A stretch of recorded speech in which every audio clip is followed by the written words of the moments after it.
16,000 కోట్లతో పూర్తయ్యే ప్రాజెక్టుకు 1,00,000 కోట్లు ఖర్చవుతుందని సీఎం రేవంత్ రెడ్డి చెప్తున్నారని, మరి ఈ ప్రాజెక్టును ఎన్ని దశల్లో ఎన్ని కోట్లతో పూర్తి చేస్తారో చెప్పాలని మంత్రి శ్రీధర్ బాబును ప్రశ్నించారు కేటీఆర్. ప్రాజెక్టు వ్యయంపై సత్య దూరంగా మాట్లాడడం తగదన్నారు మంత్రి శ్రీధర్ బాబు. బీఆర్ఎస్ నేతలు చేసినట్లు అంతా చేస్తారు అనుకుంటే ఎలా అని కౌంటర్ వేశారు. 16,000 కోట్ల రూపాయలతో అయిపోయే ప్రాజెక్టుకు 1,00,000 కోట్లని ముఖ్యమంత్రి అనౌన్స్ చేసింది. నాది కాదు, 1,00,000 కోట్లని ఇక్కడ చెప్తున్నారు అధ్యక్ష. మరి మంత్రి గారి సమాధానంలో మొదటి ఫేజ్ లో 4-5 వేల కోట్లని చెప్తున్నారు.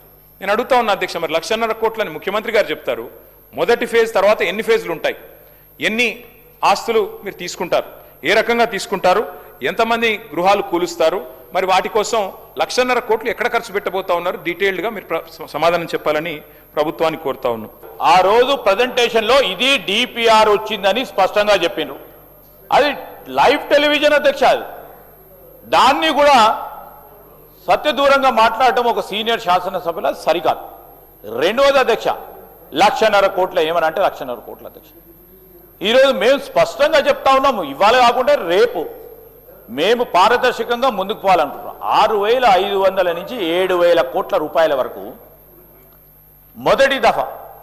మొదటి దశకు సంబంధించిన డిపిఆర్ వచ్చిందంటే మళ్ళా 1,00,000 కోట్లు ఒక పర్స్పెక్టివ్ తీసుకుపోవాలన్న ఆలోచన.